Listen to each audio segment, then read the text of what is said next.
Welcome to Stories with Liz. I am so excited to be sharing my first H.P Lovecraft story. The story is called The Hound and was first released in 1922. Such a brilliant writer. The Hound. In my tortured ears there sounds unceasingly a nightmare whirring and flapping, and a faint distant baying as of some gigantic hound. It is not dream, it is not, I fear, even madness, for too much has already happened to give me these merciful doubts. St. John is a mangled corpse, and I alone know why.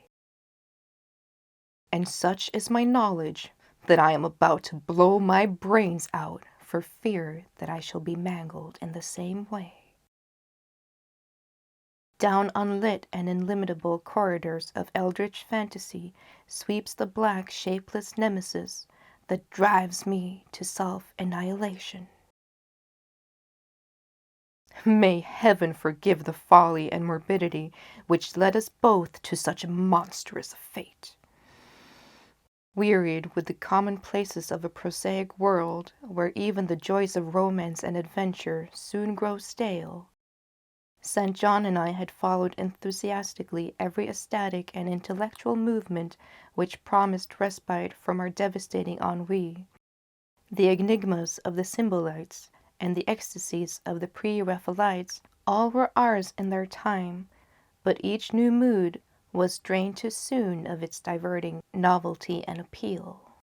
Only the somber philosophy of the decadence could help us, and this we found potent only by increasing gradually the depths and diabolism of our penetrations. Baudelaire and Huysmans were soon exhausted of thrills, till finally there remained for us only the more direct stimuli of unnatural personal experiences and adventures. It was the frightful emotional need which led us eventually to that detestable course, which even in my present fear I mention with shame and timidity. The hideous extremity of human outrage, the abhorrent practice of grave robbering. I cannot reveal the details of our shocking expeditions, or catalogue even partly the worst of the trophies adorning the nameless museum we prepared in the great stone house where we jointly dwelt, alone and servantless. Our museum was a blasphemous, unthinkable place, where with the satanic taste of neurotic virtuosi we had assembled a universe of terror and decay to excite our jaded sensibilities.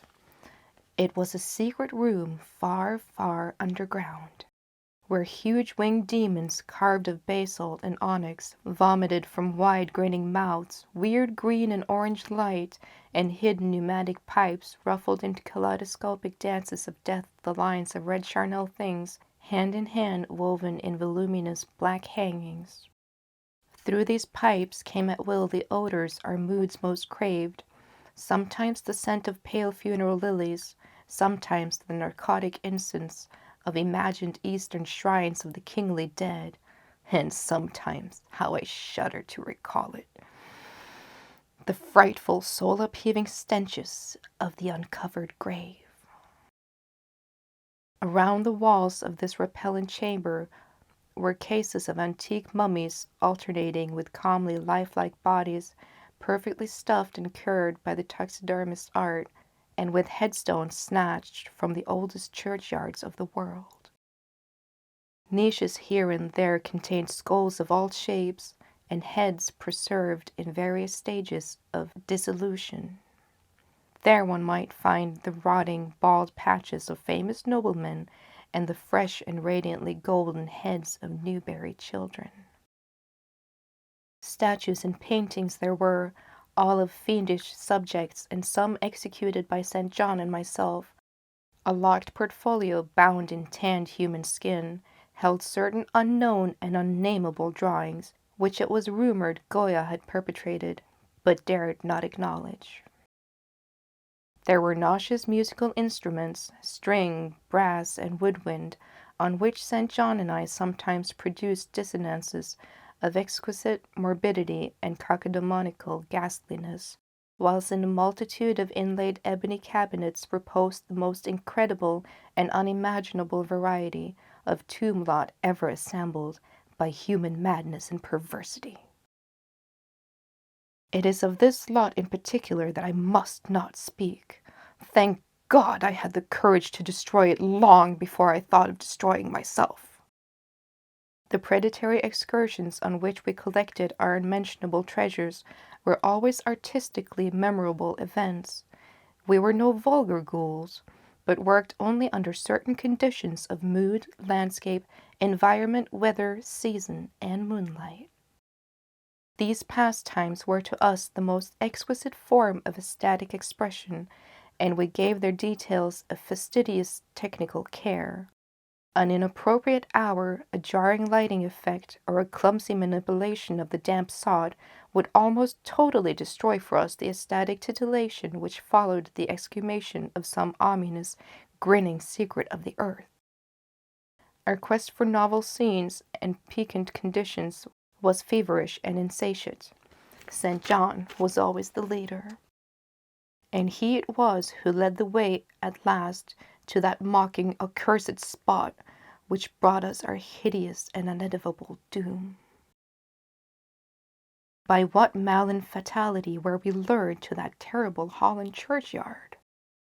I think it was the dark rumor and legendary, the tales of one buried for 5 centuries, who had himself been a ghoul in his time and had stolen a potent thing from a mighty sepulchre.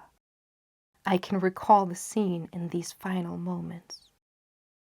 The pale autumn moon over the graves, casting long, horrible shadows. The grotesque trees drooping sullenly to meet the neglected grass and the crumbling slabs, the vast legions of strangely colossal bats that flew against the moon. The antique ivied church pointing a huge spectral finger at the ivied sky, the phosphorescent insects that danced like death fires under the dews. In the distant corner, the odors of mold, vegetation, and less explicable things that mingled feebly with the night wind from over far swamps and seas. And worst of all, the faint, deep-toned baying of some gigantic hound, which we could neither see nor definitely place. As we heard the suggestion of baying, we shuddered, remembering the tales of the peasantry, for he whom we sought had centuries before been found in the self-same spot, torn and mangled by the claws and teeth of some unspeakable beast. I remember how we dwelt in that ghoul's grave with our spades, and how we thrilled at the picture of ourselves, the grave, the pale watching moon, the horrible shadows, the grotesque trees, the titanic bats, the antique church, the dancing death fires. The sickening odors, the gently moaning night wind, and the strange half-heard directionless baying of some objective existence, we could scarcely be sure. Then we struck a substance harder than the damp mold, and beheld a rotting oblong box crusted with mineral deposits from the long undisturbed ground. It was incredibly tough and thick, but so old that we finally pried it open and feasted our eyes on what it held. Much, amazingly much, was left of the object despite the lapse of 500 years. The skeleton, though crushed in places by the jaws of the thing that had killed it, held together with surprising firmness, and we gloated over the clean white skull and its long firm teeth and its eyeless sockets that once had glowed with a charnel fever like our own. In the coffin laid an amulet of curious and exotic design, which had apparently been worn around the sleeper's neck. It was the oddly conventionalized figure of a crouching winged hound or sphinx with a semi-canine face, and was exquisitely carved in antique oriental fashion from a small piece of green jade. The expressions of its features were repellent in the extreme, savoring at once of death, bestiality, and malevolence. Around the base was an inscription in characters which neither St. John or I could identify, and on the bottom, like a maker seal, was graven a grotesque and formidable skull. Immediately upon beholding this amulet, we knew that we must possess it, that this treasure alone was our logical pelf from the censured grave. Even had its outline been unfamiliar, we would have desired it, but as we looked more closely, we saw that it was not wholly unfamiliar. Alien it indeed was to all art and literature which sane and balanced readers know, but we realized it as the thing hinted of in the forbidden Necronomicon of the mad Arab Abdul al-Hazred, the ghastly soul symbol of the corpse-eating cult of incessable Lang in Central Asia. All too well did we trace the sinister lineaments described by the old Arab demonologist, lineaments, he wrote, drawn from some obscure supernatural manifestation of the souls of those who vexed and gnawed at the dead. Seizing the green jade object, we gave a last glance at the bleached and cavern-eyed face of its owner, and closed up the grave as we had found it.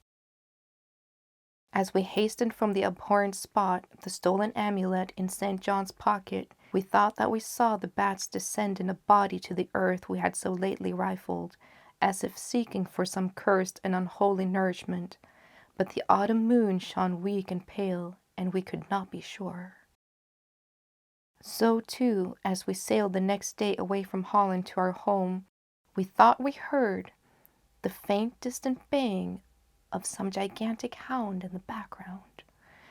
But the autumn wind moaned sad and wan, and we could not be sure. Less than a week after our return to England, strange things began to happen.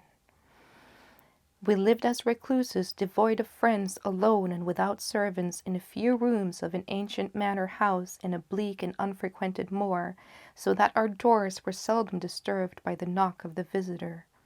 Now, however, we were troubled by what seemed to be a frequent fumbling in the night, not only around the doors, but around the windows also, upper as well as lower.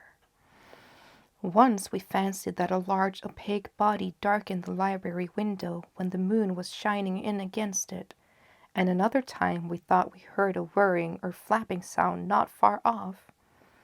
On each occasion, investigation revealed nothing, and we began to ascribe the occurrences to imagination, which still prolonged in our ears the faint distant baying we thought we heard in the Holland churchyard. The jade amulet now reposed in a niche in our museum, and sometimes we burned strangely scented candles before it. We read much in Alhazred's Necronomicon about its properties, and about the relations of ghost souls to the object it symbolized, and we were disturbed by what we read. Then terror came. On the night of September 24th, I heard a knock at my chamber door. Fancying it St. John's, I bade the knocker enter, but was answered only by a shrill laugh. There was no one in the corridor. When I aroused St. John from his sleep, he professed entire ignorance of the event, and became as worried as I. It was the night that the faint distant baying over the moor became to us a certain and dreaded reality. 4 days later, whilst we were both in the hideous museum, there came a low, curious scratching on the single door which led to the secret library staircase. Our alarm was now divided, for besides our fear of the unknown, we had always entertained a dread that our grisly collection might be discovered. Extinguishing all lights, we proceeded to the door and threw it suddenly open, whereupon we felt an unaccountable rush of air, and heard, as if receding far away, a queer combination of rustling, tittering, and articulate chatter. Whether we were mad, dreaming, or in our senses, we did not try to determine. We only realized, with the blackest of apparitions, that the apparently disembodied chatter was beyond the doubt in the Dutch language. After that, we lived in growing horror and fascination. Mostly, we held to the theory that we were jointly going mad from our life of unnatural excitements, but sometimes it pleased us more to dramatize ourselves as the victims of some creeping and appalling doom. Bizarre manifestations were now too frequent to count. Our lonely house was seemingly alive with the presence of some malign being whose nature we could not guess, and every night that demoniac baying rolled over the windswept moor, always louder and louder. On October 29th, we found in the soft earth underneath the library window a series of footprints utterly impossible to describe. They were as baffling as the hordes of great bats which haunted the old manor house in unprecedented and increasing numbers.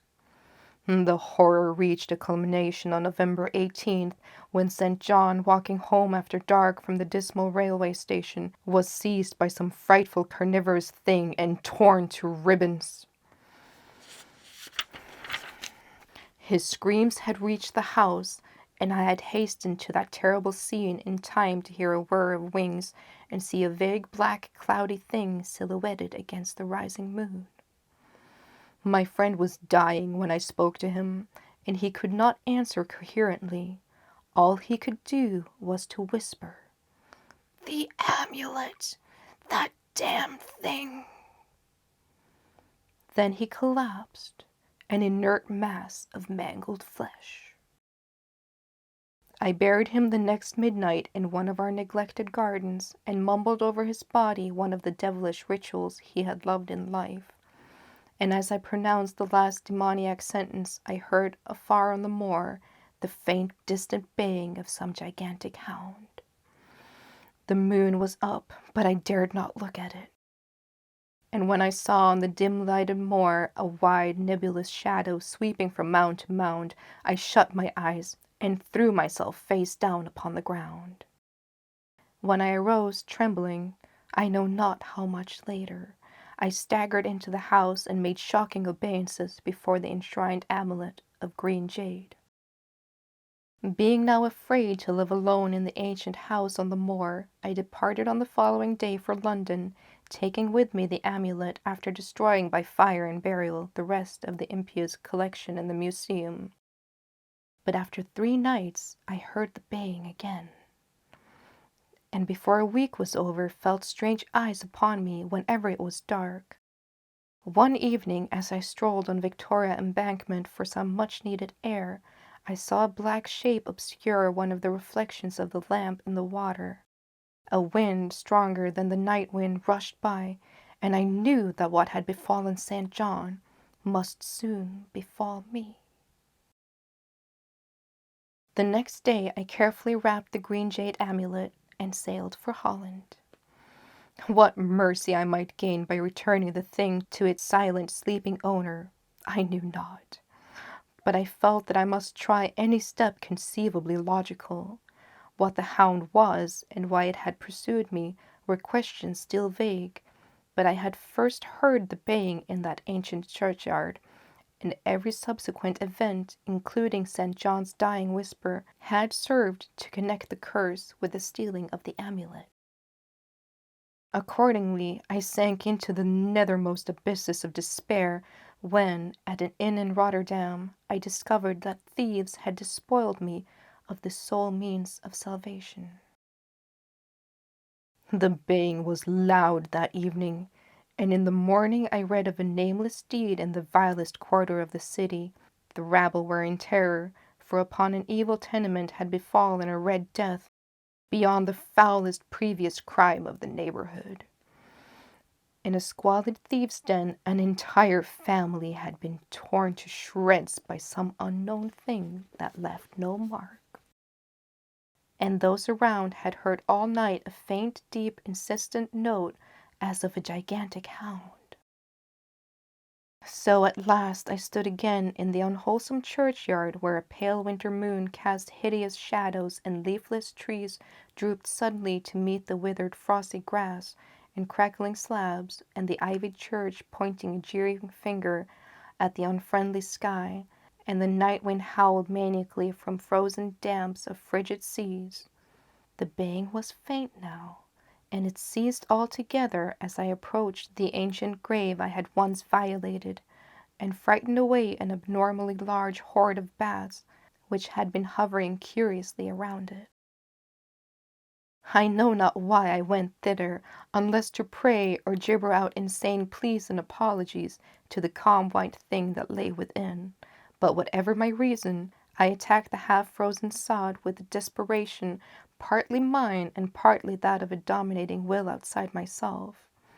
Excavation was much easier than I expected, though at one point I encountered a queer interruption when a lean vulture darted down out of the cold sky and pecked frantically at the grave earth until I killed him with one blow of my spade.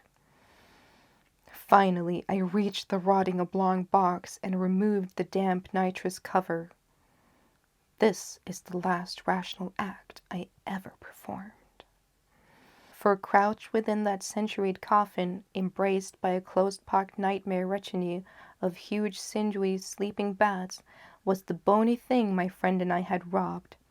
Not clean and placid as we had seen it, but covered with caked blood and shreds of alien flesh and hair, and leering sentiently at me with phosphorescent sockets and sharp and sanguine fangs, yawning twistedly in mockery of my inevitable doom. And when it gave from those grinning jaws a deep, sardonic bay as of some gigantic hound, I saw that it held in its gory, filthy claws the lost and faithful amulet of green jade. I merely screamed and ran idiotically, my screams soon dissolving into peals of hysterical laughter. Madness rides the star wind. Claws and teeth sharpened on centuries of corpses. Dripping death astride a bacchanal of bats from night-black ruins of buried temples of Belial. Now as the baying of the dead fleshless monstrosity grows louder and louder, and the stealthy whirring and flapping of those accursed web wings closer and closer, I shall seek with my revolver the oblivion which is my only refuge from the unnamed and unnameable. The end of our first H.P. Lovecraft. Thrilling story. Hope you enjoyed that. Hope to see you next time.